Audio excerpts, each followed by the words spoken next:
আসসালামু আলাইকুম বন্ধুরা। এটা হচ্ছে আমাদের গ্রামের বাড়ি।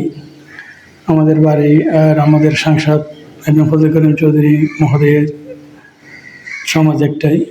এটা হচ্ছে ওনাদের বাড়ির প্রবেশপথ। ওনার সুযোগ্য পুত্র ফরাজ করিম চৌধুরী ওনার বৃক্ষপ্রেম নিয়ে সবাই অবগত। তার একটি ছোট্ট উদাহরণ হচ্ছে এই তাল গাছটা। ওনাদের বাড়ির প্রবেশপথের ঠিক মাঝখানে এই তাল গাছটা দাঁড়ায় আছে। ইচ্ছা করলে এটা কর্তন করা যেত, কিন্তু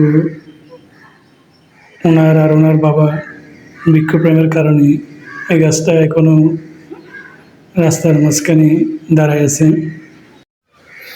একটু এগোতে দেখা হয়ে গেল তরুণ রাজনীতিবিদ ও আমাদের উপজেলার ছাত্রলীগের সাধারণ সম্পাদক বন্ধুপ্রতিম পিবলু চৌধুরীর সাথে। স্বাগত হোসেন পথে আসতে দেখা তার সাথে তার পুষ্কিনিতে জাল মারতেছে। তো হঠাৎ করে পুকুরে জাল মারতেছেন কেন? আসলে এই যে আমাদের বর্তমান সরকার এই যে কর্মকরা মাসের শ্বাস থাকবো সুখে 12 মাস, সে প্রতিপাদ্য সে স্লোগান মাথায় রেখে আর আমাদের প্রিয় নেতা ফজলে চৌধুরীর অনুপ্রেরণায় উৎসাহিতই এই যে সরকার কর্তৃক যে আমাদের বিনামূল্যে যে রেণু দিয়েছে, তার সেই রেণু দিয়ে আমি একটা বাড়িতে ছোটো করে একটা পুকুরে বাড়ির আঙ্গিনার সামনে, এক কথা আঙ্গিনার সামনে বললেই চলে, এই মাছগুলো চাষ করেছি। আজকে হয়তো একটু অবসর পেলাম, সেজন্য শখের বসে হাত জাল দিয়ে যা দেখি মাছ কত বড় হয়েছে কিনা, মাছের কী অবস্থা জানার জন্য এই অবস্থায় এসে আমি এই যে আমার ভিডিও ধারণ করার জন্য আমি ধন্যবাদ জানাচ্ছি আমাদের এই বড় ভাই এই মোহাম্মদ মিজানকে। কারণ ওনার ভিডিওতে আমাকে আপলোড করার জন্য, বিশেষ করে করার জন্য তাকেও ধন্যবাদ জানাচ্ছি। এবং সাথে সাথে আমি তাকে ধন্যবাদ জানিয়ে আমি প্রথমে দেখি হাত জাল দিয়ে মাছ কী অবস্থা। মাশাআল্লাহ মাশাআল্লাহ। তো পুকুরে কী কী মাছ ছাড়া আছে? পুকুরে এই রুই, কাতাল, ফাঙ্গাস, এই শিং, মাগুর থেকে শুরু করে প্রায় বিভিন্ন প্রজাতির মাছ আছে।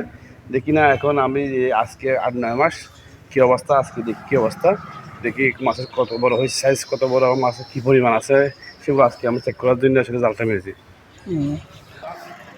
আপনি যেভাবে আমি বলতেছি এই যে কর্মকরা মাছের চাষ থাকবে সুখে 12 মাস, এই ঠিক সেভাবে আমাদের এমপি সকল পর্যায়ে আমাদের রাজধানীর মানুষকে, আমরা বিশেষ করে আমরা যারা আসছি তাদেরকে অনুপ্রাণিত করে। ওনার বাড়ির সামনে ওনার নিজের হাতে লাগানো গাছে আজকে দেখেন খুব সুন্দরভাবে আম চলে ছিটে আছে। এবং দেখা যাচ্ছে স্কুল পড়ুয়া কোনো ছাত্রছাত্রী পর্যন্ত এই আমগুলা কেউ ধরে না, সবাই গাছের যত্ন নেয়। এলাকায় গাছের পশু পাখি দিয়ে শুরু করে সবাইকে প্রতি যত্ন নেয়। এবং আমাদের নেতা যে নির্দেশ আমরা সকল অক্ষরকে পালন করি।